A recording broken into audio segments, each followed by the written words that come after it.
Hey, how's it going, everybody? Welcome back to the channel. And we got a little bit of more discussion in depth from yesterday's video that I kind of want to dive deeper into in regards to the upcoming future Pixel 9a. So we'll get a little bit more into that here in a little bit.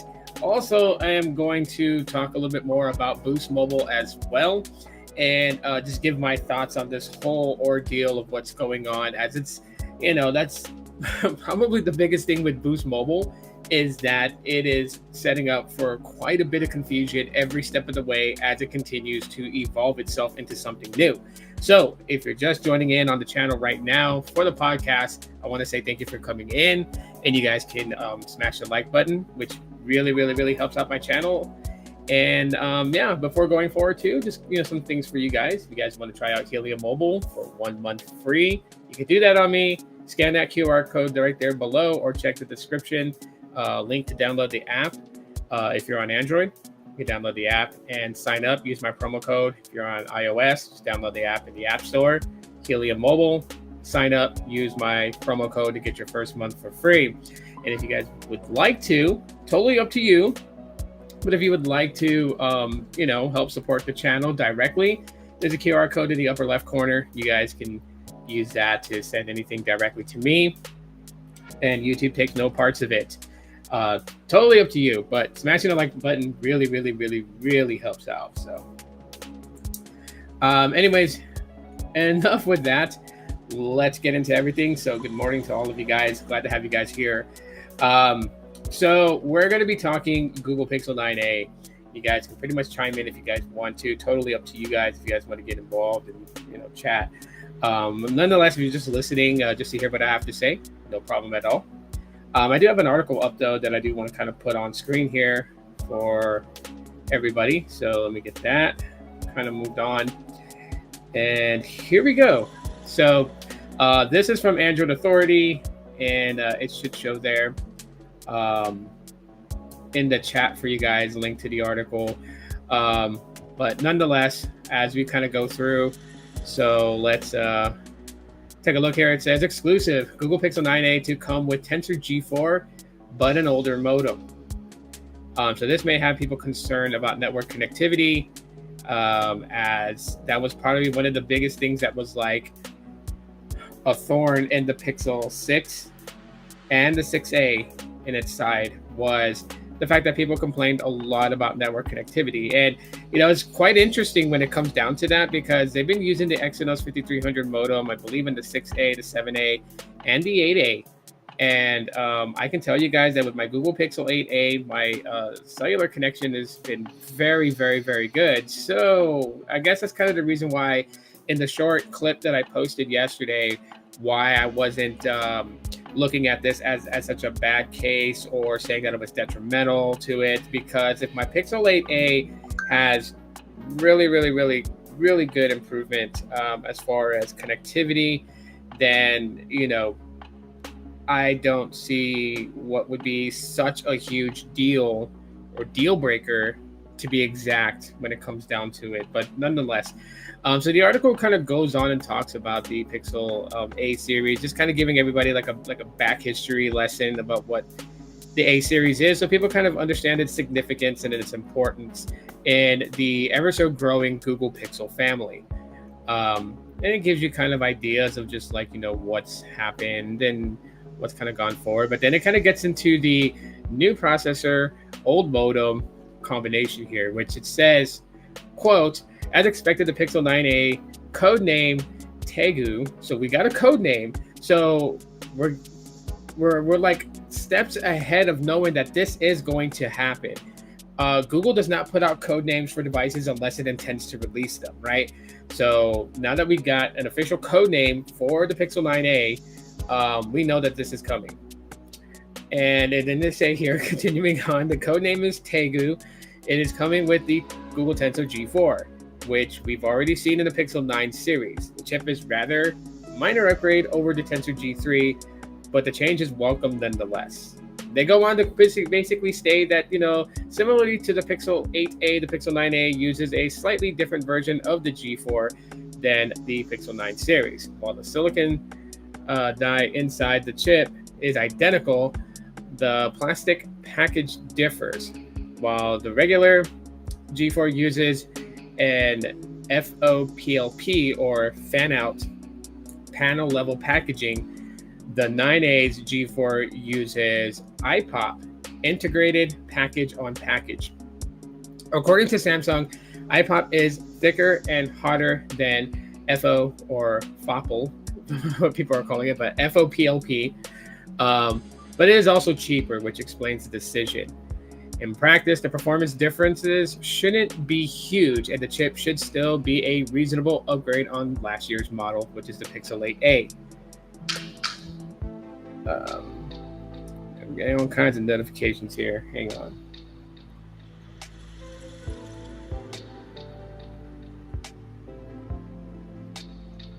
There we go. Anyways, you guys don't know, I'm using my Pixel 6 as my web camera. And some notifications was coming through, so I forgot to put on Do Not Disturb. So anyways, it just kind of give you like, you know, a little diagram here of what to expect, you know, IPOP versus FOPLP. To kind of get the idea of what they mean with the referencing, right? Anyways,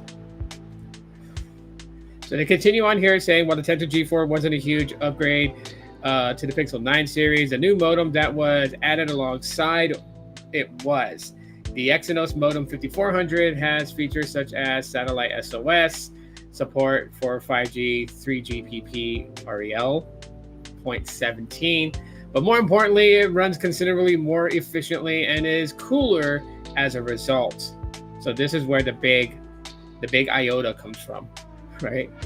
Unfortunately, the new modem is absent on the Pixel 9a, which instead keeps the Exynos 5300 that was used on the Pixel 8 series. The omission is disappointing, but it should hopefully let Google hit lower prices for the new device without sacrificing too much. And that's always been the end game, is to hit close to what the flagships are without it costing too much. Because that is the thing, okay? And I'm going to be totally blunt right now, so I'm not really concerned about people's feelings and people getting into their feelings. But, you know, I'll be absolutely blunt. It's like one or the other, you know? There's always going to be something that people tend to find and complain about the Google Pixels. You know, if I'm going to be very honest about it, if it's not the hardware, it's the software to the hardware. If it's not that, it's the pricing, okay? Like, you know, I don't condemn the thought process to some people where they feel like that, you know, it's a demand to have the most premium hardware with such a budget pricing, right? Like in a perfect world, to some people, it would feel like that it is best to have the Pixel 9a with a Snapdragon 8 Gen 4 chip and, you know, vapor cooling chamber inside of it and a 5500 milliamp hour battery and a 108 megapixel camera sensor and, you know, there's all these things to it. You know, Gorilla Glass Victus 2 on the back and on the front of it, and they want it priced at $350. That's furthest from it. Like, the more premium things you add into a device, the higher the pricing is going to be. That's just the reality of the business that it is. The more higher premium you add into a device, the higher the price it will be. For instance, I know people would lose their minds if the Pixel 9a launched at a $599 price tag and higher. I know people will. It will be on social media. It will be on X. It will be on Facebook. It would be on every social platform talking about how dare Google raise the price on this thing. Well, when you want more premium added in, you're going to get charged premium prices. That's just the thing. If you need a reminder, tattoo it on your arm so you can always read it before you start flapping gums on social media. If you want premium products, you're going to pay premium prices. Simple as that. So when a company like Google does something like this, where they're going to put in the Tensor G4, they did make mention of some of the differences between the G4 that we're getting. So this is the first time ever that I'm really hearing about that, you know, there is a slight difference between like the Tensor G4, and then this upcoming Tensor G4, slightly packaged differently. Obviously, in the material build to save money. So, we're now kind of like seeing that. We're now getting like a bird's eye view. Like, okay, so the Tensor G3 that's in the Pixel 8a obviously is probably not identical to the Tensor G3 that's in the Pixel 8. Yet they run so closely similar, they run so closely smooth, yet you would have never known. If they had never mentioned this, if they have never talked about that the Tensor G4 chip that's in the Pixel 9 and the 9 Pro series is a little different from the Tensor G4 that we're going to find in the Pixel 9a, I would have never freaking known, because obviously the end game goal here is to have this thing literally as close as possible to being just like the main chip in itself.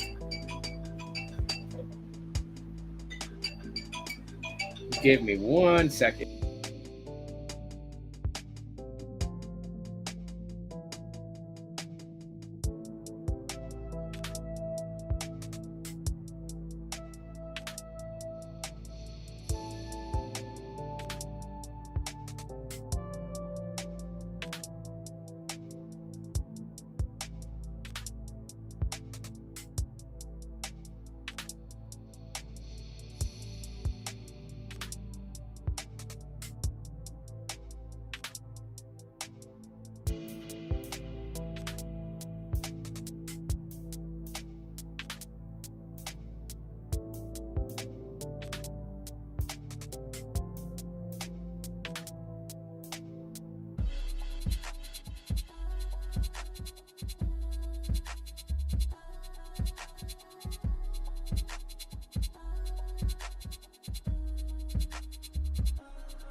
All right, my apologies. I really had to take that call.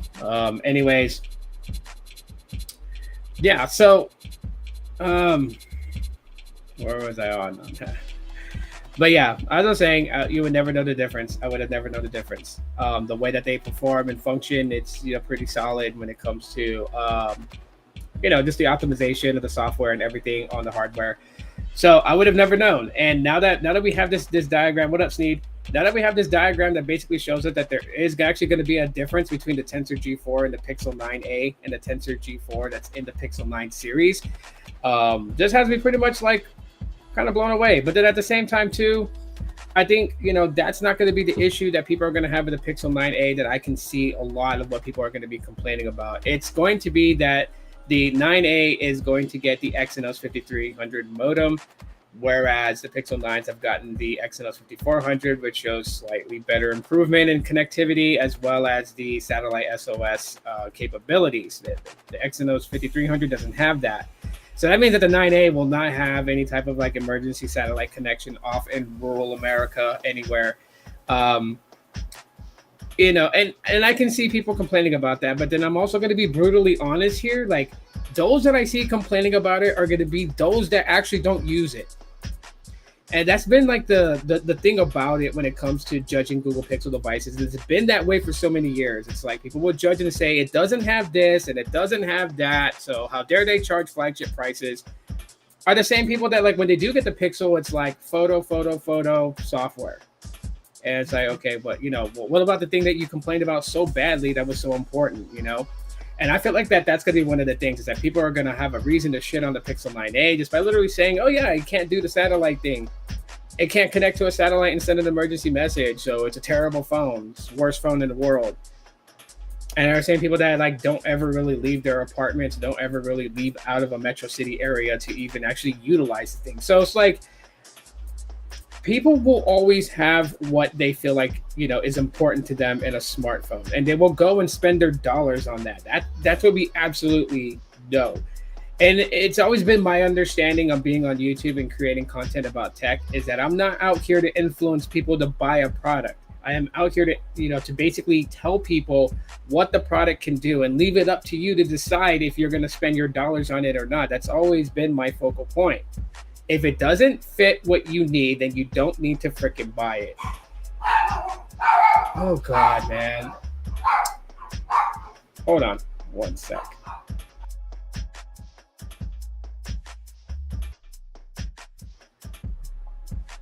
So like the worst case thing, and like today's is gonna be the really funniest day of doing a podcast, right? Like some homeless people walk into the parking area of where I live, and they head to the back alley area, but they always tend to walk in front of my front window, so my dogs see them. That's why in every live stream you guys hear my dogs. It's because these dudes they do that. They want to look inside. They want to see what's inside here, and then when they see my German Shepherd, they just keep it moving. To be quite honest, but anyways, like I was saying, so that that's the thing, right? So like I'm not out here to influence people to buy a Pixel 9a. I'm not ever gonna try and push people to buy that. I always recommend people buying something that is going to work for what they need it to do. Everything that they need it to do. If they needed to, have super smart features, then get a phone that has that. If being able to zoom to the moon because you're trying to see if there's an alien up there that's scooping up, buckets of cheese, get a camera that can do that. With a smartphone with a camera that can do that. That's always been my thing. So I don't know. If these are some of the corners that Google is cutting for the Pixel 9a to remain at a price, then I'm fine with that. As a person that's a fan of the Google Pixel A series, I'm totally fine with these changes and not changes, right?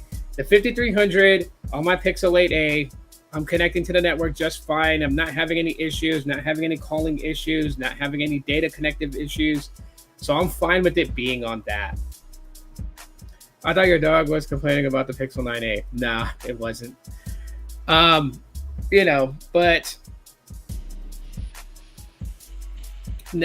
here's where, it will become something to kind of turn on Google and be like, okay, what are you guys doing?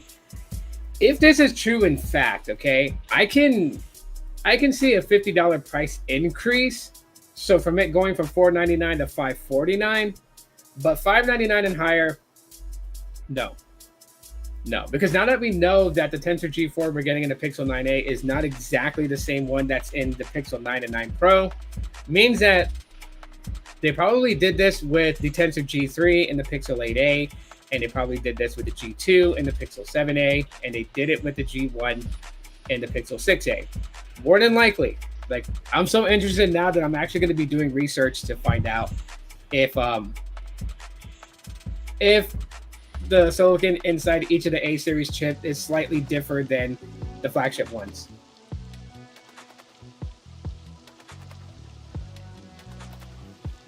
If so, good on them, because I would have never known the difference. However, there's some other things about the Pixel 9a that I'm already seeing people are kind of upset with. They're upset with the leaked image of what it would look like, and that it doesn't have a similar, island camera bar like the 9 and the 9 Pros do. And like I keep telling people, we don't know if it's going to continue that. Like, we don't know if it's going to mirror that, or if what we saw in the leaked image is actually going to be it. That price ain't budget anymore. True, but a lot of prices that flagship devices are charged at are not considered flagship either. Like, the way that I perceive it, and this is what I've always been warning people about since 2014, the more that we're just going to shut up and take our money type scenario when it comes to Apple, Google, and Samsung. Every year they raise the price on their flagship, and every year we just come back and spend that money. So when you move the goalposts for flagships to go from what flagships used to cost back in the day, were like $600, $500 is what flagships used to cost back, 6, 7, 8 years ago, right? Which is a length of time. But that goalpost of pricing for flagships has moved every year, steadily. And they have fed us so many things, right? Like, they've literally pulled the ADHD trick on everybody. Like, look at our camera. Look how shiny our new camera is. It can do this.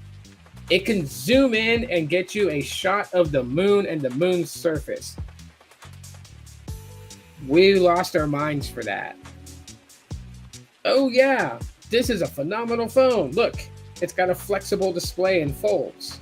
We lost our minds for it. So every time they move that goalpost from $500 to $600, $700, $800, $900, $1,000, $1,200, $1,400, $1,800, $2,000, and people spent the money.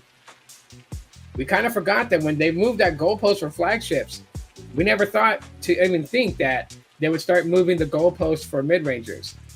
$200 for a mid-ranger went to $300, went to $400, is now shifting between $400 to $500, $550 to $600. Now budget mid-range is in that range between $400 to $600 for it. I mean, you look at the Moto G Stylus 5G 2022, that's like, a $350 to $400 phone. You look at, like the OnePlus 12R. You look at, the Nothing 2A. You look at these devices, they're like from $300 to $600. Like, we've allowed them to move that goalpost. So every year they're gonna increase prices. I expect this to be no different. In a perfect world, it stays at $499 because we only got introduced to that pricing 2 years ago. Was it 2 years ago? Or was it a year ago? It was a year ago. Because the Pixel 7a launched at $499. The 8a launched at $499 this year. Previously to that, the 6a was $449. And I think that was a price also for the 5a.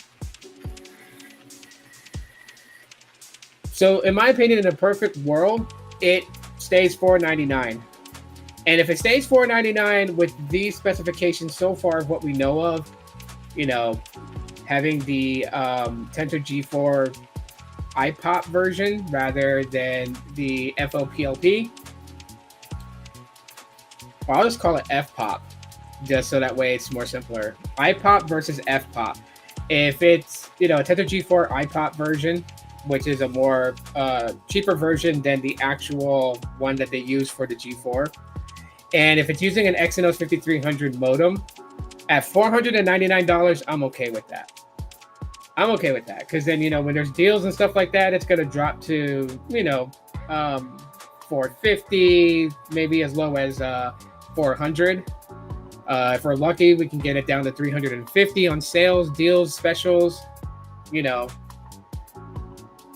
at least to the point where I know that I can just cut off my left arm and sell my left arm to get the Pixel 9a. Like, I don't need my left arm. I use mostly with my right. I mean, I am ambidextrous. I can write with both my left and my right hand, and the penmanship is identical.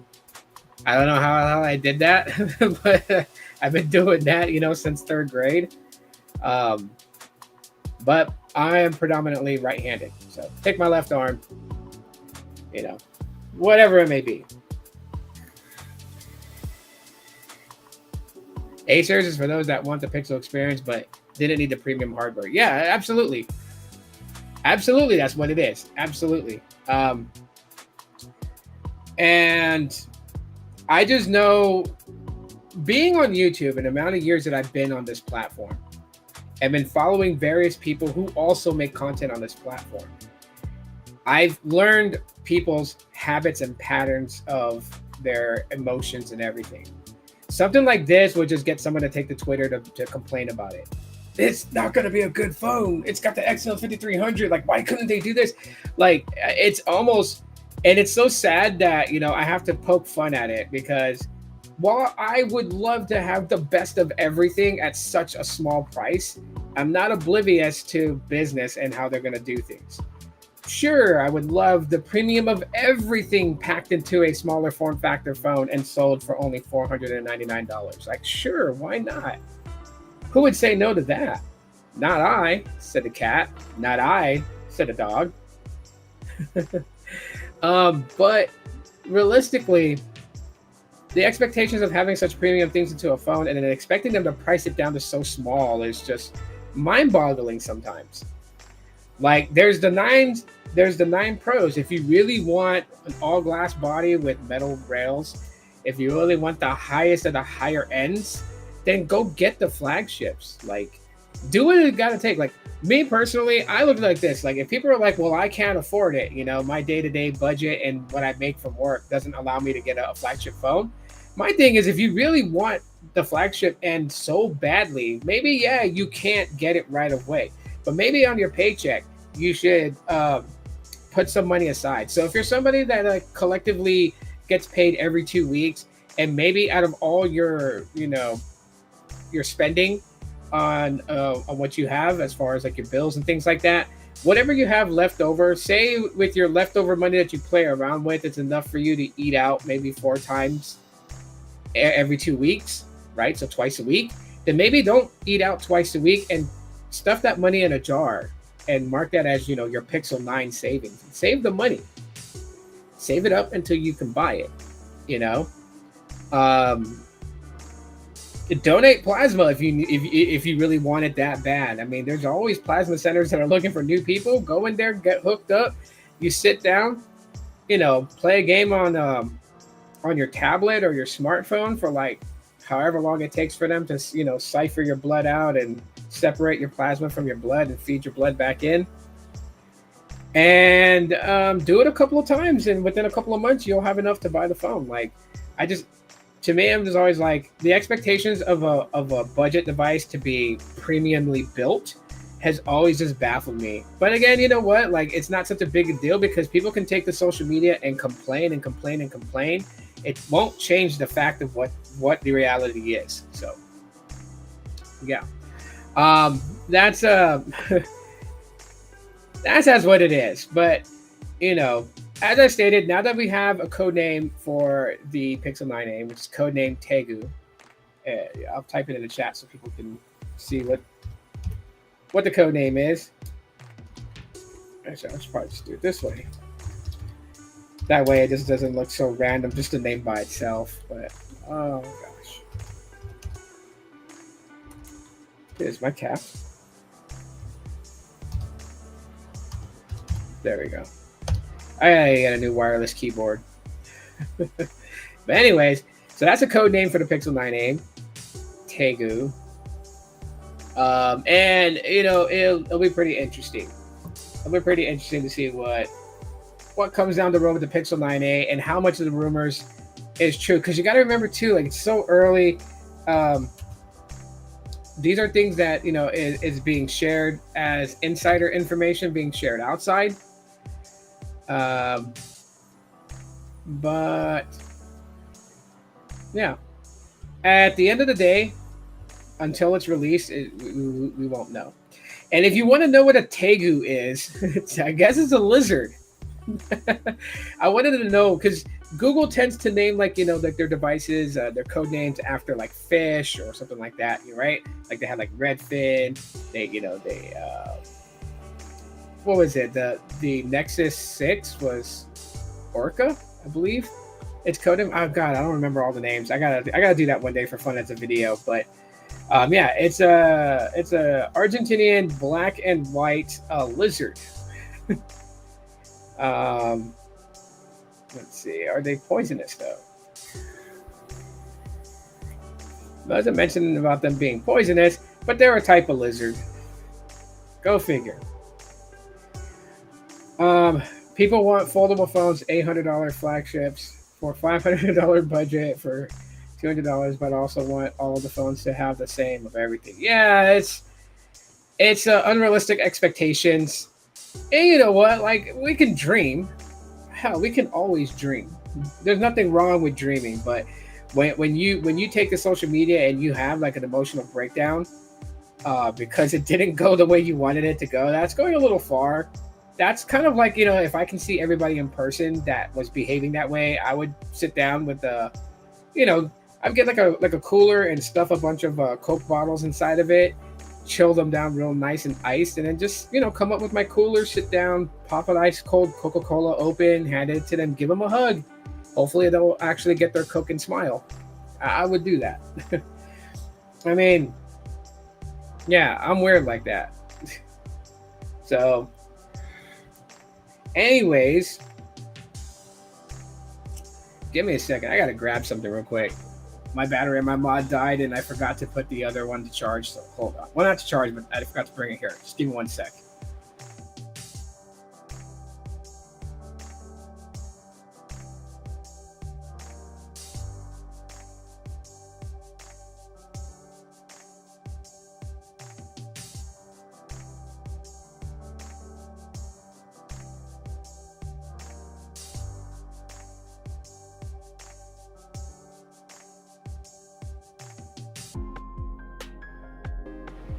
Yeah, I was so unprepared today. It's funny because I set this live stream up way earlier, but I was so unprepared when I started to live stream. So, anyways, we're gonna switch tracks away from the Pixel 9a. You guys are more than welcome to continue to comment on it, and I'll respond to you guys' comments. But I kind of also want to talk about the whole Boost Mobile situation, and it's so odd. Because for a while now, like for the last couple of years, I've heard people, kind of be upset about T-Mobile. I've seen people, will it catch on what? What do you mean on your question? Will it catch on what? Will it catch on fire? Is that what you mean? I don't think it will catch on fire. Let's hope not. Let's hope it's not a Galaxy Note 7 debacle. I don't know if you can even say that anymore. I remember for a time, didn't they used to censor the Galaxy Note 4's name on content on YouTube for a while? Someone let me know about that.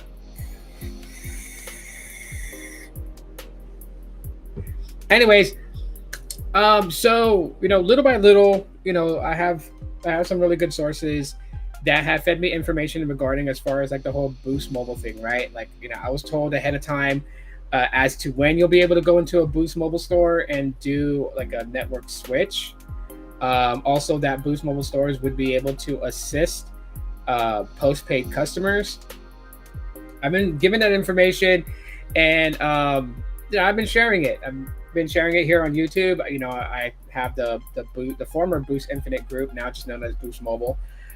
Group that has all majority of postpaid subscribers in there that chat amongst each other and share information and experiences that they've gone through. So I feed that information to them, and shout out to my sources. Boost Mobile, you can go in and you can actually do a network switch, but it's not as simplified as what people think it is, or I don't want to put it that way. It doesn't get you on the Rainbow SIM. So I know that's the more popular question I get. People kept asking. As soon as I put that information out there that you can go into a Boost Mobile store, you can do a network switch in store with a store rep, and that's the majority of the questions was so I can get on the Rainbow SIM, or I can do this with the Rainbow SIM. I can experience native Dish 5G, and it's no, with that you would have to have been targeted by Boost Mobile. So if you got a text message or an email that directed you to go to the store to switch your SIM for a Rainbow SIM or Boost 5G network SIM, then you're going to get the Rainbow SIM.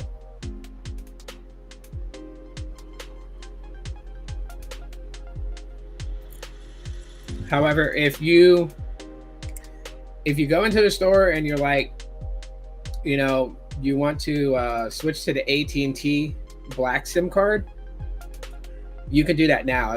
You're not locked on to whatever network. Now, you can switch to the T-Mobile one, but they are really actively trying to move everybody off the T-Mobile network access and onto either the AT&T network access or the Rainbow SIM card. And the reason why they're doing that is because we're close to 2027, so they got to get the ball rolling as to how many subscribers have the white SIM card or blue SIM card, which is the T-Mobile network access.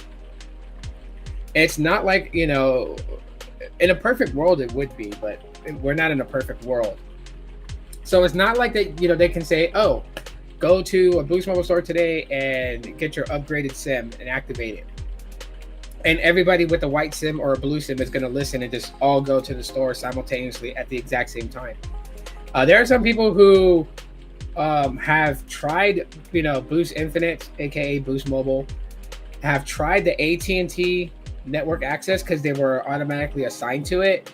And, the data was okay, but they had too many dropped calls. They had too many failed, texts sent. So what they ended up doing was arguing with Boost Infinite at the time until they switched them onto the T-Mobile network. And since they got on the T-Mobile network access, their services has been fantastic.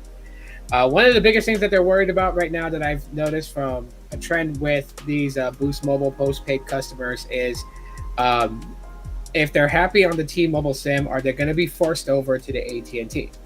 And really, that just kind of depends. If Dish is ever in talks with T-Mobile to extend the network agreement access that they have, then I don't see a problem with them staying on the T-Mobile. But it kind of looks and feels like that Dish has no wants or priorities to want to keep access to the T-Mobile network. With a lot of things that's kind of going on with Dish, with possible bankruptcy and those things that they're faced at, which is just right around the corner, right? It's 2 months away until November, so we'll find out if Dish actually files bankruptcy with all the debt that it has, and then we'll also find out if they're going to restructure everything so that way that they can pay off their debts and continue to build and grow and try to become profitable, because that's one of the hardest things with Dish right now is being profitable. And stay tuned also, because I got something kind of spooky to share with you guys. I can actually talk about it now because my kids are not home. I'm going to share this with you guys at the end of this podcast. You guys know me, I love Halloween. So this is going to kind of kick off my little spooky fest, kind of going all the way until October, till Halloween day. But anyways, so yeah, those that are on the T-Mobile network side more than likely are being pushed over to the AT&T side. To get the Rainbow SIM, you still have to, it's like an invite type of thing. And it's like Dish has to look at your account and be like, okay, you know what, like this person needs to be on our own network. So let's send them an email, tell them to go to the store and upgrade their SIM.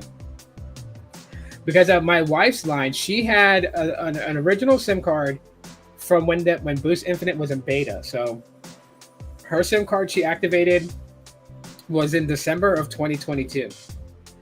And she was emailed that they were sending her a SIM card for her, that when she got the SIM card to call into customer care, get it activated. And, my phone line didn't get a SIM. Like, I got notified of it, but I never got a SIM. And the reason why is because when her SIM arrived, I matched it to my SIM and it was identical. And of course, like the SIM code that's on the card itself was the exact same. So basically, my SIM was already the newer SIM card that they were offering for the AT&T network access. So I didn't need to get my SIM card upgraded as she did, because she had a very old one. And I was like, okay, I have a Pixel 8a. It does support the native 5G bands that Dish has on their network as standalone. And I still can't get a Rainbow SIM.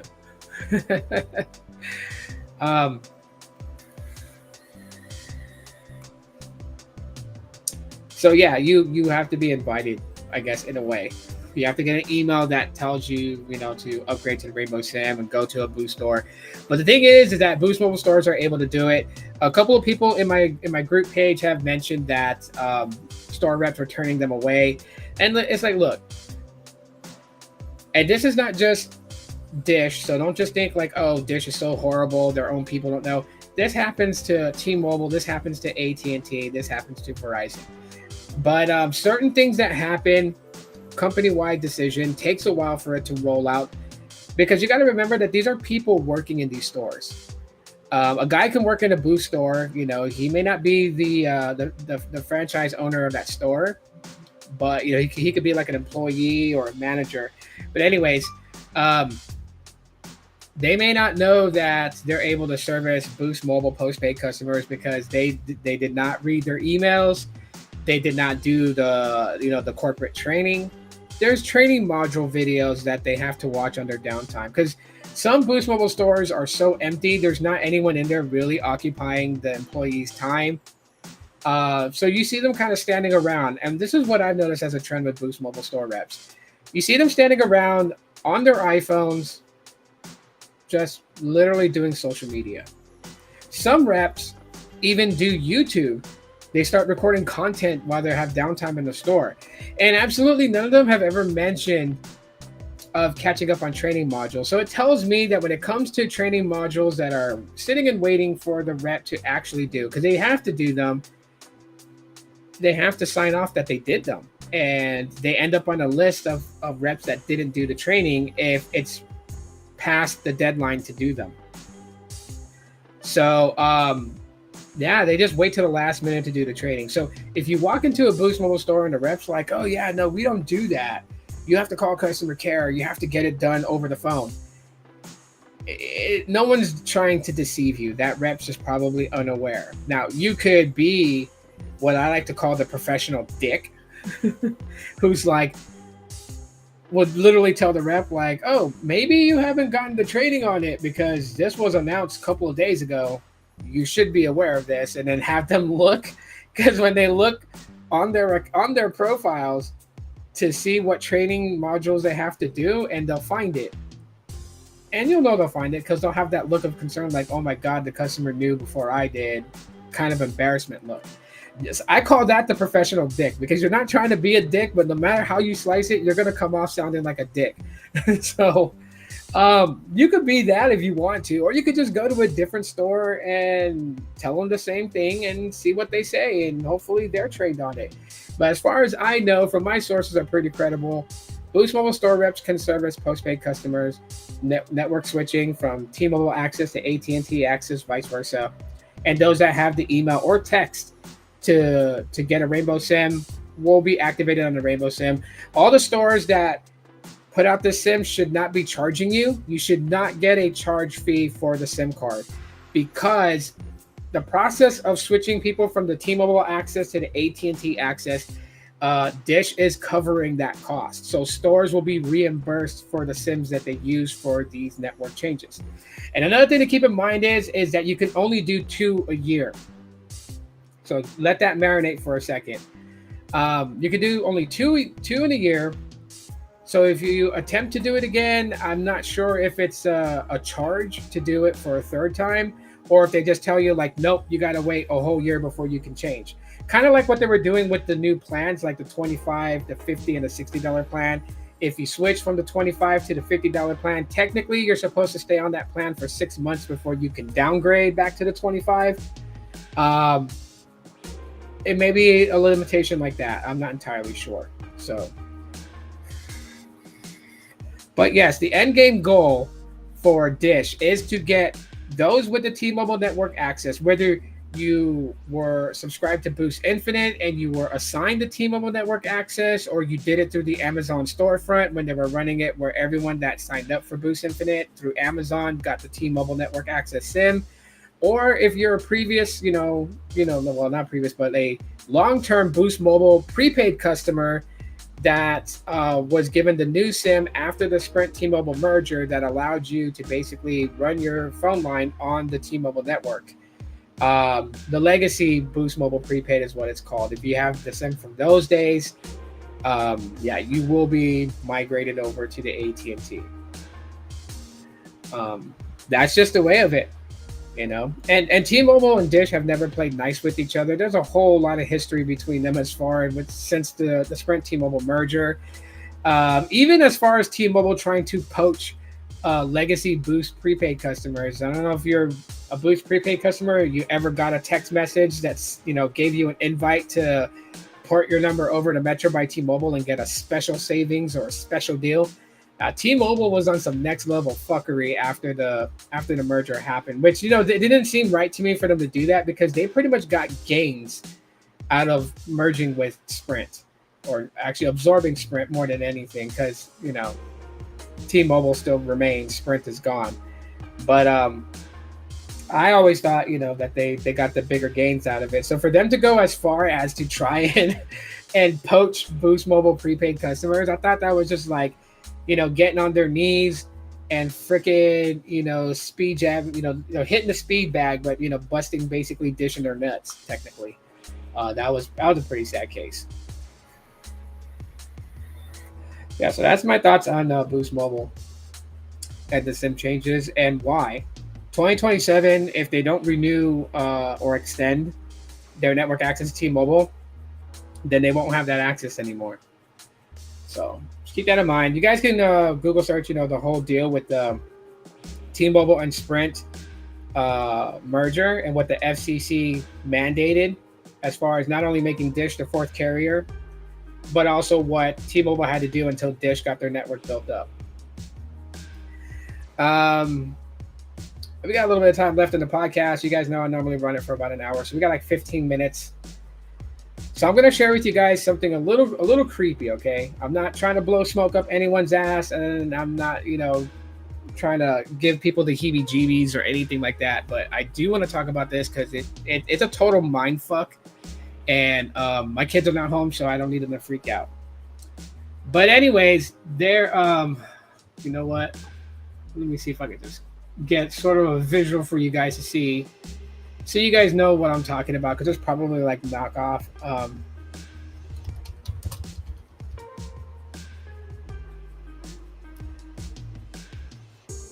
Okay. Let's see.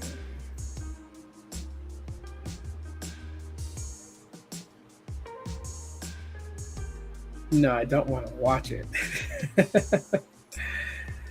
Okay, I'll pull the article up from, I guess this is a thing called Indie Star, but um before I pull the article up and show you guys.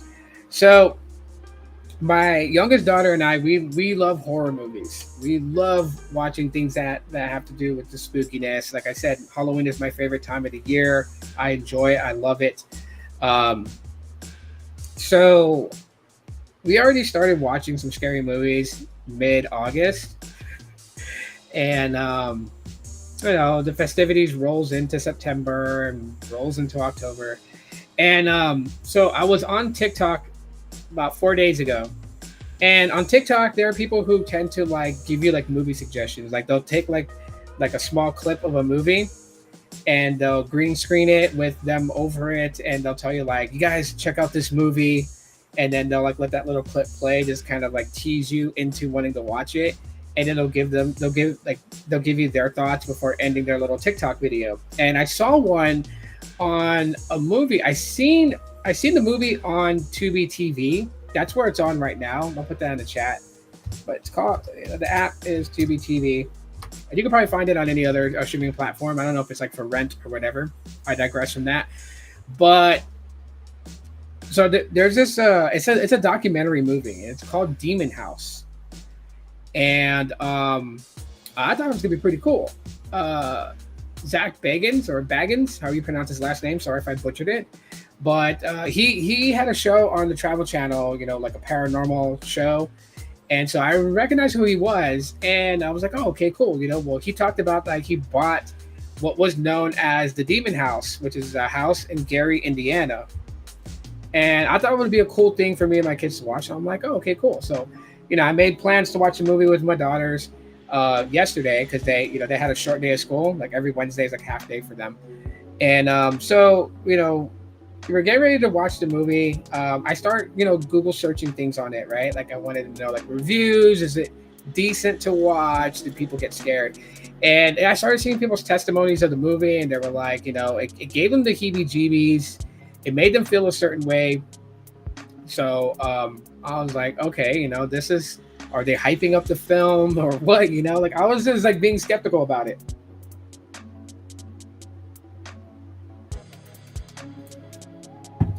So we end up watching the movie. We put the movie on, and the very first thing that appears in this documentary movie, it goes on to tell you about watching the movie at your own risk. And it starts to label out certain things, and it has a quote from a demonologist that talks about it, and says that, one thing that they can say is that a bad, dark, demonic entity can attach to somebody through electronics, digital media.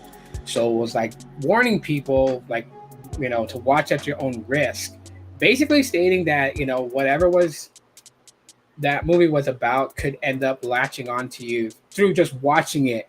So I was like, oh, okay, this is what we're going with. And my daughter was like, oh, creepy, cool, cool. She's getting excited about it. So we watch it. And I'm thinking it's one of these movies that's like, fabricated to some sort of degree or whatever, whatnot, right? And I remember Zach Bagans, and I watched some of his shows on Travel Channel. So I was just like, oh, okay, maybe he's like going out with a bang or something, like how like Dog the Bounty Hunter was trying to portray a slight reality TV type thing, and then they switch away from trying to convince you this is reality TV episodes to creating like a movie that just seems very produced and all that. You guys know what I'm talking about. Well, anyways, so we're watching it. It's pretty interesting. It is spooky. And then there's certain things that happens in the event of all of this documentary. People that he meets up with that used to live at the house, and he interviews them, and then weeks later, something happens to one of them or one of the family members. Just from being in that house, they brought something back with them, and that just seems to be like the MO here. And even his own camera crew, one person quit on him because of what they were starting to experience. The other person was fired because of his behavior, and then what he saw that had followed him back to the hotel that the camera crew was, because the camera crew did not stay in the house. They stayed at a hotel. And as this is going on, and as Zach is kind of narrating the documentary, he makes mention about someone that used to work with him on his reality TV show on the Travel Channel, and how she was unalived after trying to make contact with whatever was in that house. So things started to get pretty fucking real. And I'm like, oh, okay, so I'm fact checking it. And like, when you fact check it, you can find like, satire news, right? Like people that try to make this thing look real. I found articles. It wasn't from any of these sites. It was from credible freaking websites like USA Today and MSNBC and CNN. That what he said happened to his friend who was a medium who tried and made a connection with whatever was in the house. And weeks later, she was unalived. Her husband also unalived, and in a very tragic way. And I was like, what the fuck? And I just, in that moment, I was like, okay, I wonder if this was a good idea. As far as my daughter's concerned, I told them like, these reality TV shows make a grand exit out of it by making like a movie, something to cap off the years of episodes that they've posted, on the subject at hand. In this case, paranormal activity. And because I didn't want my daughters to think too hard about it, because I didn't want, if it was true that something can attach to you through electronics, I did not want that to happen to them. At the same time, like, I was already bugged the fuck out by it. So, after that, my wife was pretty pissed off at me. She doesn't like these types of things. So she was really mad. She was upset that we watched it, and she didn't watch it with us. She like allowed me to give her a small rundown of it, of what it was about, without going into detail. And when my daughters were talking about it at the dinner table, when we were eating dinner last night, and I was telling them like, we're done talking about this. We saw it. We can say we saw it. That's it. Done. Like, we don't want to bring it up anymore.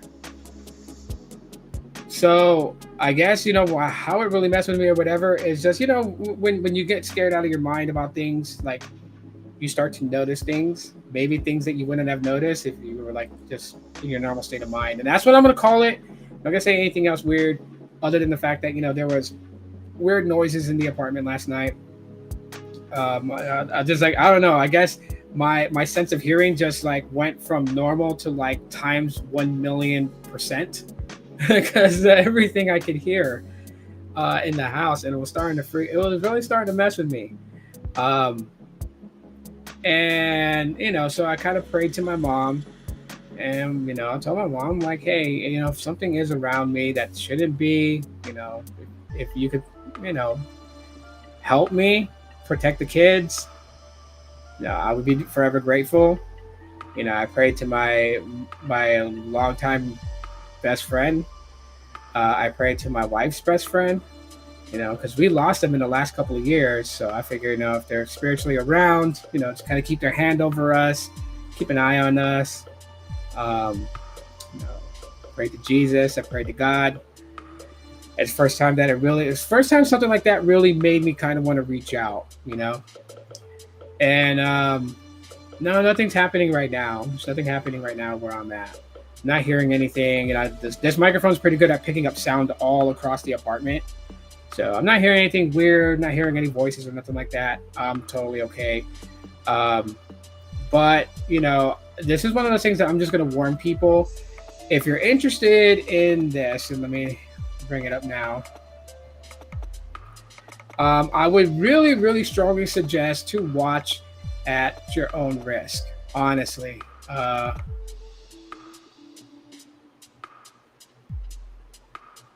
this site is like full of whatever. But yeah, this movie, I would say watch at your own risk. Literally.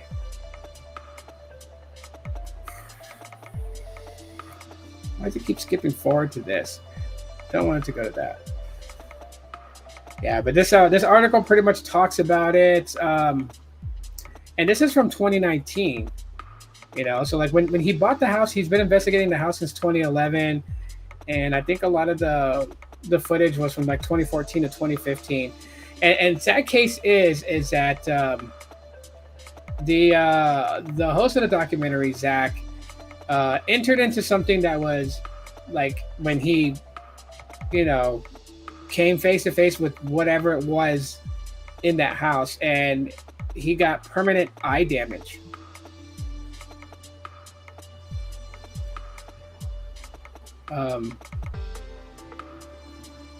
He got permanent eye damage from whatever happened. Now he is, for the rest of his life, having to wear prism glasses to kind of prevent his double vision from whatever he saw, and that attacked him in the end of the documentary when he actually stayed the night in the house. But there's like another movie that's like based off of it too. It's called The Deliverance. It focuses on the family that made headline news regarding that house. So there's like a few movies that has to do with it, The Deliverance. But this one, Demon House, that came out in 2018, that was Zach Bagans' documentary, and that kind of messed me up yesterday. So if watch at your own risk. I'm telling you, watch at your own risk. There's not like jump scares or any of that type of stuff in there. But the fact is that as you're going along with it, and you're being skeptical, and you're fact checking, like you're pulling up news articles to confirm what they're saying in the documentary, confirm the people involved in the documentary, and you're like, what the hell? Especially when it's a credible, well, I'm not gonna say credible as in like 100% factual, right? Because we do know that CNN and MSNBC kind of like, they kind of have some weird shit going on. But I will say this: for the things that they say in there to make the news on these platforms, Fox News, etc., is not something that all these news publications are going to play along with just for the sake of a movie to try to legitimize itself as real. So yeah, as my kids promised, they're not going to watch it ever on their own and ever again. Like, it was a one and done situation. Not going to do anything else as far as that movie. It's one and done. It's very, very, absolutely weird.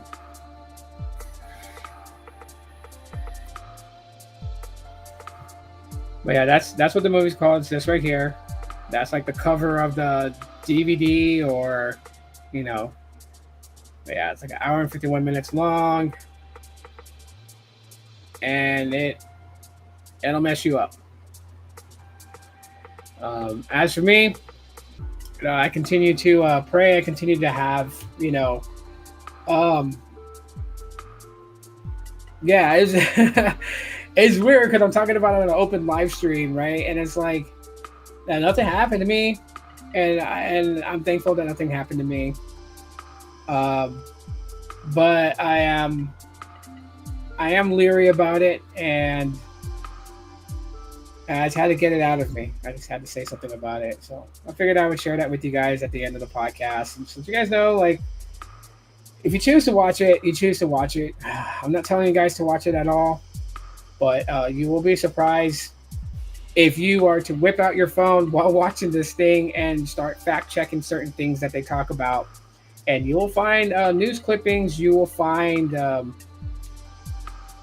the people that they point out that have been a witness to events. It is a mind fuck. This movie is a mind fuck, totally. Yeah, because like when it comes to documentary style movies like that, like I always think about like like the Blair Witch Project and those types of things, and I've always been like, oh, okay, it's like Blair Witch. No, this is not like Blair Witch. It is a documentary. There's nothing like Blair Witch. It's not forcing you to believe it's a documentary. That you'll already establish the moment you start fact checking it and finding these things on Fox News website, CNN, MSNBC, like all these different sites. You start seeing the articles pop up, and yeah, it's man, it's crazy. Anyways, that's all that I have for you guys today. I am still working on like the whole level of customizations for the custom ROM on Pixel 8a. That video will come out tomorrow. I know it was requested for me to show that, so just give me till tomorrow. I'll have it done and uploaded, and you'll see. I've gotten to work on it just a little bit, but then a lot of things kind of sidetracked me over the last couple of days, and so I really didn't get a chance to finish up the video. So I'm gonna work on that later today and then get it up tomorrow for everybody to view if you're interested in it. And yeah, if you guys have thoughts on the Pixel 9a, definitely share your thoughts. We'd really love to know that. And again, if you'd like to get 1 month free of Helium mobile service, there's the QR code. It's also in the description too as well. Use my promo code. You'll get your first month for free when you sign up. And you can try out Helium mobile without paying your first month. That'll be on me. My gift to you guys. Thanks for checking out the live stream podcast. Smash the like button if you guys enjoyed today's episode. I will talk to you on the next one. As always, law. Tough one today, man, I'll tell you.